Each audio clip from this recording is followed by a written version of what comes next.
یزید سے بات شروع کر کے یزید پر ختم کر دی جاتی، جس کا اثر اور نتیجہ یہ ہے کہ آج کے جوان اور وہ بھی کوئی بھی کسی مکتب سے تعلق رکھتا، اگر وہ چاہتا ہے کہ کربلا کی الف با کو سمجھے تو یہ باتیں سن کر مزید اس کے لیے نقش دھندلے ہو جائیں گے، اسے سمجھ نہیں آئے گی یہ کیسی جنگ ہے۔ کربلا کی جنگ امام حسین اور یزید ابن معاویہ کے درمیان نہیں ہوئی، کربلا کی جنگ حسین ابن علی اور معاویہ ابن ابی سفیان کے درمیان لڑی گئی ہے۔ 90 سے 95% کردار کربلا اور عاشورہ میں پسر صخر، پسر ابو سفیان کا ہے، اور 5% زیادہ سے زیادہ 10% کردار یزید کا ہے۔ جو بیعت کے سلسلے میں امام حسین کو خط لکھا گیا، کہ یہ خط یزید نے لکھوایا؟ ہاں، یزید کو خبر نہیں۔ کیا یہ خط یزید نے بھیجا؟ نہ، یزید کو خبر نہیں۔ یزید اپنے باپ کے نماز جنازہ میں بھی شامل نہیں، یہاں تک کہ معاویہ ابن ابو سفیان کا نماز جنازہ ضحاک بن قیس نے پڑھایا، جو اس کی فوج کا سپہ سالار تھا، اور باپ کی موت کے 3 دن مکمل ہوا، چوتھا دن شروع ہوا تو تاریخ مدینہ و دمشق میں اور تاریخ ابن خلدون میں یہ درج اور باقی تاریخوں میں بھی ہے، لیکن وہ شخصیتیں ہیں جن کا تعلق خود دمشق سے، شام سے۔ انہوں نے لکھا کہ باپ کی وفات کے چوتھے دن یزید پلٹ کر شام میں آ رہے اور ضحاک نے یہ حکومت اس کے ہاتھ میں دے دی۔ سو یزید کا کردار ہے، لیکن جو خاکہ بنایا گیا کربلا کا، قتل حسین کا، شہادت حسین کا، یہ کسی اور نے بنایا۔ یزید کا کل کردار اتنا ہے جیسا کسی بچے کو آپ ایک کاپی دے دیتے ہیں کہ اس میں رنگ بھرو، اس تصویر میں آپ رنگ آمیزی کریں، اس نے آ کے صرف رنگ بھرا ہے۔ اس سے پہلے کہ جتنے مراحل ہیں، اور کربلا کی جنگ ایک دن پر محیط نہیں ہے، کربلا کی جنگ کم سے کم 11 سالوں پر محیط ہے۔ اگر اس سے پیچھے چلے جائیں تو 20 سال ہے کم از کم، اور اس سے بھی پیچھے آپ جا سکتے ہیں۔ بالخصوص 11 سال جو امام حسین علیہ السلام کا عہد امامت ہے، ان 11 سالوں کا مطالعہ ناگزیر ہے کہ ان میں کیا ہوا۔ اور وہ جو جملہ میں نے کہا ہے، برابر ایک ٹرک کی بتی کے پیچھے لگا دی گئی، یزید یزید یزید یزید، نہ خود سمجھ پا رہے ہیں کربلا میں کیا ہوا، نہ وہ جو سن رہے ہوں دیکھ رہے ہیں، کسی کو سمجھ میں نہیں آ رہا کہ ہوا کیا ہے۔ اگر کوئی یزید سے کربلا کو پڑھنا شروع کرے گا اور کربلا کو سمجھنا شروع کرے گا اور یزید سے آغاز کرے گا، وہ قیامت تک کربلا کی الف با کو نہیں سمجھ سکتا۔ کربلا کا آغاز پہلے سے ہوا، یہ سر جنگ جو شروع ہوئی وہ چلتی رہی، وہ مسلسل چلتی رہی، اور اس راستے میں کتنے لوگ شہید ہوئے، جاں بحق ہوئے، کیا کچھ ہوا، بہت تفصیلات۔ میں صرف عاشورہ کا اجمالی تعارف، اور مجھ سے کہا گیا کہ میں وارثان عاشورہ سے پہلے خود عاشورہ سے متعلق کچھ جملے کہوں تو ان کی خواہش کے احترام یہ چند باتیں عرض کروں، انہیں سمجھنا ناگزیر ہے۔ کتنی شخصیتوں کو چن چن کے ہٹایا گیا، اور ابو الفدا ابن کثیر نے البدایہ والنہایہ کی 2 جلد میں یہ بات لکھی ہے، امیر شام نے اپنی زبان سے اعتراف کیا، جسے ابو الفدا معروف ترین تاریخ ہے البدایہ والنہایہ یا تاریخ ابن کثیر، کہا کہ میں خدا سے اپنی بخشش کی توقع کر سکتا تھا اگر اپنے بیٹے کو ولی عہد منتخب نہ کرتا۔ اور جب مغیرہ بن شعبہ نے یزید کی ولایت عہدی کا مشورہ دیا تو اس کے بعد پلٹ کر مغیرہ جب گھر کی طرف چل رہا تھا تو ہنستا ہوا آ رہا تھا، اور اپنے بیٹے عروہ سے کہا کہ آج میں نے امیر شام کو ایک ایسے گڑھے میں پھینک دیا کہ قیامت تک نہیں نکل پائے گا۔ یہ مشکل ترین فیصلہ تھا خود امیر شام کے لیے، اسے بھی بخوبی اندازہ تھا چیزوں کا۔ یہ مرحلہ ناگزیر ہے سمجھنا، یعنی کیا کچھ ہوا، تاریخ اسلام تہوبالا ہو کر رہ گئی صرف یزید کی حکومت کے لیے، اور جو مختصر ترین حکومت ہے، کیا 4 سال بھی پورے نہیں ہوئے، 3 سال 8 مہینے 14 دن، بس یہ 3.25 سال حکومت ہے یزید کی۔ اس حکومت کے لیے پوری اسلامی تاریخ کو جس طرح سے تہوبالا کیا گیا، انسان حیران ہو جاتا ہے۔ اصحاب شورا میں سے آخری بڑی شخصیت جناب سعد ابن ابی وقاص، جن کی رحلت اور وفات 56 ہجری میں ہوئی، تو یہ بڑی رکاوٹ ہے۔ آپ خود دیکھیے، اور ان سے بھی بڑی رکاوٹ خود ام المومنین ہے، اور ان سب سے بڑی رکاوٹ خود امام حسن مجتبیٰ ہیں۔ صحابات کے مقام پر جو سلو نامہ تحریر کیا گیا، جس کی 6 شرائط ہے، اور 6 میں سے ایک شرط ہے کہ تم جب تک زندہ حکومت کرو، لیکن تمہیں اپنے بیٹے یزید کو اپنا ولی عہد منتخب کرنے کی اجازت نہیں۔ تو ظاہر ہے کہ امام حسن مجتبیٰ کے ہوتے ہوئے اب یزید کی بات نہیں ہو سکتی۔ اور آپ کو تعجب ہوگا، امام حسن مجتبیٰ جیسے ہی امیر شام مدینہ آیا حج کے بعد، اور وہاں پر یزید کی ولایت عادی کے سلسلے میں بیعت کا آغاز ہوا، مروان بن حکم نے اس کام کو آغاز کیا، تو سب سے بڑی رکاوٹ جس دوران میں امام حسین خاموش تھے، اور امام حسین کی جو تاریخوں میں گفتگو ہے امیر شام کے ساتھ، وہ اس وقت ہے جب امام حسن موجود نہیں تھے، تب گفتگو ہوئی۔ اس سے پہلے جب امام حسن تھے تو سب سے قوی ترین آواز امام حسن مجتبیٰ کی تھی، اور آپ نے یہ فرمایا تھا کہ اگر میں نے سنا اور مجھ تک یہ خبر پہنچی کہ تم اپنے بیٹے یزید کے لیے بیعت لے رہے ہو اور یہ سلسلہ تم نے نہ روکا، تو میں خود تمہارے پاس شام میں آؤں گا۔ یہ تفصیلی گفتگو ہے، اور جو شام کے دربار میں امام حسن مجتبیٰ کی تاریخی گفتگو ہے، وہ جو آپ کا لب و لہجہ اور وہ جو خطبہ اور جو گفتگو ہے، ابن ابی ردید معتزلی نے لکھا ہے، ملا باقر مجلسی نے بحر الانوار میں، باقی سیرت اور تاریخ کتاب میں موجود ہے کہ امام حسن مجتبیٰ نے وہ کیا گفتگو کی ہے وہاں پر، اور سب سے بڑی رکاوٹ تھی۔ اور اس گفتگو کے بعد امیر شام نے سمجھ لیا کہ جب تک حسن زندہ ہے یزید کی خلافت خواب ہے۔ اور یہاں سے اشعث بن قیس قندی کو خریدا، یہ اپنے قبیلے کا سردار تھا، اور اس سے کہا کہ اگر تم حسن مجتبیٰ کو راستے سے ہٹا دو تو میں تمہیں بہت کچھ عطا کروں گا۔ کہ کیسے ہٹا سکتا ہوں؟ کہا کہ تم اپنی بیٹی کی قرابت داری کی بات کرو چل کے، اور جیسے کہا کہ اس نے وہی کلمات کے اشعث بن قیس کندی جو قبیلہ کندہ کا سردار تھا، چل کر امام حسن کی بارگاہ میں آیا اور کہا کہ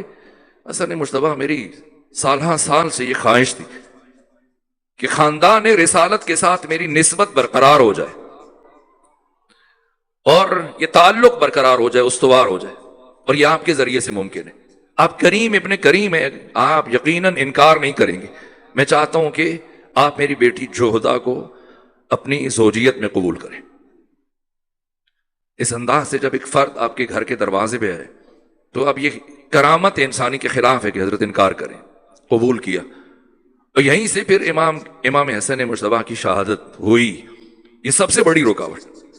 اور امام حسن مجتبیٰ کی شہادت پر شام میں رقص کیا گیا، اس لیے کہ سب سے بڑی رکاوٹ یزید کی ولایت عادی کے راستے میں خود امام حسن مجتبیٰ۔ اور ایک صحابی نے امیر شام کے دربار میں امام حسن کی وفات کا، شہادت کا سن کر جب یہ کلمہ استرجاع ادا کیا، انا للہ و انا الیہ راجعون، تو حزب حاکم نے اور حاکم وقت نے تعجب سے کہا کہ یہ آیت تو مصیبت کے وقت پڑھی جاتی ہے، اور تم اس وقت کیوں آیت پڑھ رہے ہو؟ کیسے بڑی مصیبت کیا ہوگی کہ رسول اسلام کا بیٹا رخصت ہوا؟ کیسے بڑی خوشی کیا ہوگی؟ یوں امام حسن مجتبیٰ کو راستے سے ہٹایا گیا۔ اس کے بعد پھر سعد ابن ابی وقاص، امیر شام نے مدینہ میں آ کر جب بیعت کے لیے آغاز کیا تو خود سعد بن ابی وقاص سے ملاقات کی اور کہا کہ میں چاہتا ہوں کہ میں نے سنا ہے کہ علی ابن ابی طالب پر آپ لعن نہیں کرتے ہیں، برا نہیں کہتے علی کو، اور دشنام ترازی جو کی جاتی تو میں نے سنا کبھی آپ ٹوک دیتے ہیں، تو ایسا کیوں؟ یہ مسلم بن حجاج نے اور باقی بڑے بڑے محدثین نے اس بات کو لکھا ہے، صحیح مسلم میں اور حدیث کی بڑی کتابوں میں، کہا کہ میں نے پیغمبر کی زبان سے علی ابن ابی طالب سے متعلق کچھ ایسی باتیں سن رکھی کہ جب تک وہ میرے حافظے میں ہے میں علی ابن ابی طالب پر سب بلان نہیں کر سکتا۔ یہاں پر کہا غصہ آیا، لیکن غصے کو پی کر کہا کہ اچھا چلو میں یزید کی ولایت عہدی کے سلسلے میں مدینے آیا، کم سے کم اس سلسلے میں میری مدد کرو۔ قاطعانہ جواب دیا۔ عمر ابن سعد کا باپ ہے سعد بن ابی وقاص، اور عرب میں، حجاز میں اور اسلامی دنیا میں ان کی شخصیت اس لیے کہ یہ وہ 6 رکنی شورا جو دوسری خلافت کی آخری لمحات میں بنائی گئی تھی ان میں سے آخری فرد ہیں یہ، تو لوگوں کی نگاہیں خود ان کی طرف بھی دیکھ رہی ہیں، وہ غیر معمولی مقام ہے اس اعتبار سے۔ تو کہا کہ چیو رسد کہ میں یزید کی خلافت کے سلسلے میں تمہاری مدد کروں، میں خود تمہیں بھی اس منصب کے اہل نہیں سمجھتا، تو اس نابکار کو کیسے خلیفہ مان سکتا؟ اور چھٹے دن ان کو ان کے محل میں مردہ حالت میں پایا گیا۔ اب آپ دیکھیے، یہاں تک کہ ایک بہت بڑی شخصیت ہے جناب حضرت عبد الرحمن بن ابی بکر، یہ اگرچہ کہ عبداللہ بن عثمان بن عامر جن کی کنیت ابو بکر اور جمہور کے پہلے خلیفہ ہیں،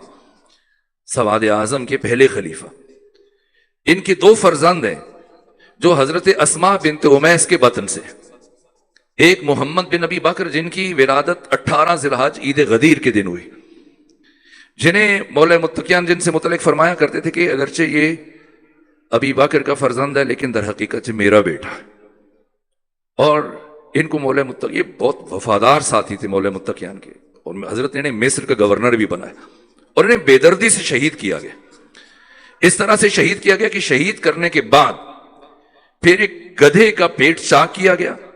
اور اس کا پیٹ چاک کرنے کے بعد ان کی لاش کو اس گدھے کے پیٹ میں رکھ کر سی دیا گیا، اور پھر اس گدھے کو جلا دیا گیا۔